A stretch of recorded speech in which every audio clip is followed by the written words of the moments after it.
All right, 10 fun and sometimes weird facts about Hamburg that even most locals don't know. Open bracket, so that I can test my new microphone setup. Close bracket. More on YouTube. This street here, Colonnaden, was actually Hamburg's very first elegant shopping street. Today it's very much in the city center, but when construction was finished in 1878, it was actually on the very border of it, connecting the densely built center with the more spacious outskirts. It actually looks quite un-Hamburg with its arcs and colonnades. That was actually a very deliberate decision back then, because in the late 1800s, the international trading city that Hamburg is incorporated influences from Southern Europe into its architecture.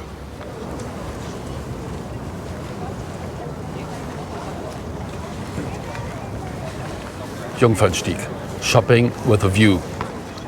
Right opposite of department stores, banks and the Apple Store, you have the Alster Lake.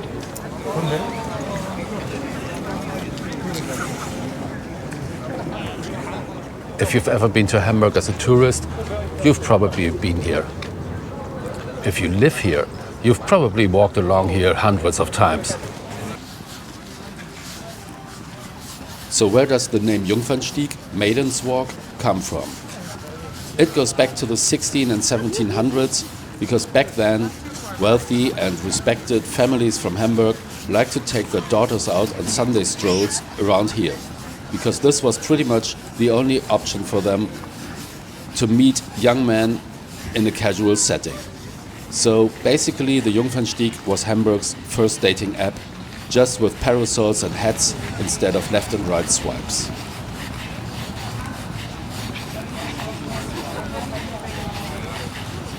Also during the summer months, there is always a fountain on the Alster Lake. It's still turned off for now, but here are some pictures. And it's not primarily for decoration even. It's for oxygenization and to prevent algae production.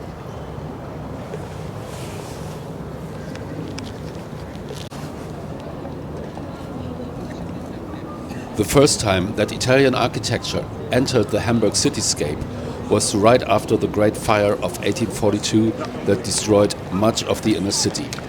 Just 8 years later, Alexis de Chateauneuf, a well-known architect, had already finished building the Alster Arcades, the Alster Arcade. One thing that locals like to point out is that Hamburg has more bridges than Venice. So, does it? In fact, yes, easily. It has like 7 times as many as Venice, which is not really that surprising because Hamburg is also much larger than Venice. In fact, Hamburg has more bridges than Venice and Amsterdam combined. Of course, that's including all the bridges in the port area and every single footbridge in one of the many parks. The building that houses the Chamber of Commerce also houses the Hamburg Stock Exchange, which is actually one of the oldest in the world, founded in 1558, older than London's. It started as a meeting place for traders and merchants to exchange information about ships and cargo arriving in the port. Hamburg City Hall, one of the best-known landmarks in the city. Many visitors believe it to be medieval, but it's absolutely not. In fact, construction was completed in 1897. The old City Hall had burned down in the Great Fire of 1842, and for over half a century, Hamburg was without a City Hall. So there's another thing that locals like to brag about, and that is that Hamburg City Hall has more rooms than Buckingham Palace. Well, is that true? The City Hall has 647, and if my research is correct, Buckingham Palace has 775, so over 120 more. Buckingham Palace still wins. Today, Hamburg is a city of almost 2 million people, but it all goes back to a 9th century wooden fortress. And this is exactly where it stood.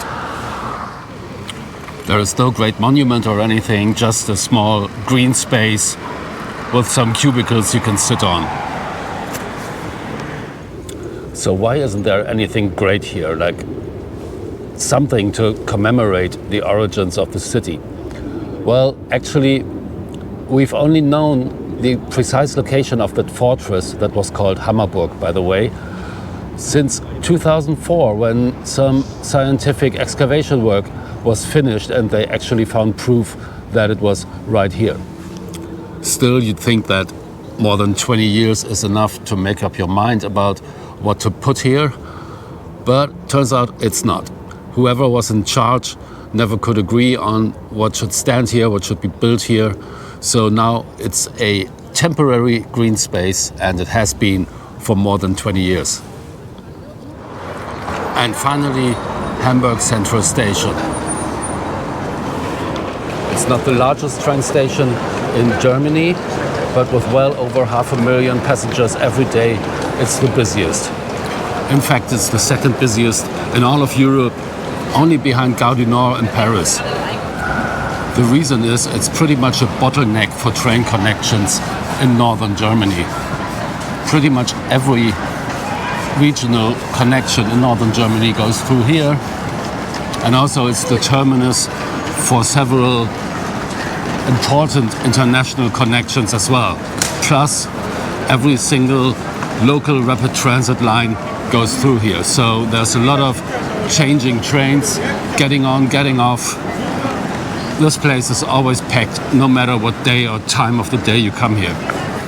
All right, that was it. 10 facts about Hamburg that even many locals don't know. Hope you enjoyed it, and I will see you around for the next time. Also, if you liked it, please like it. And no, that behind me has nothing to do with a certain Canadian singer.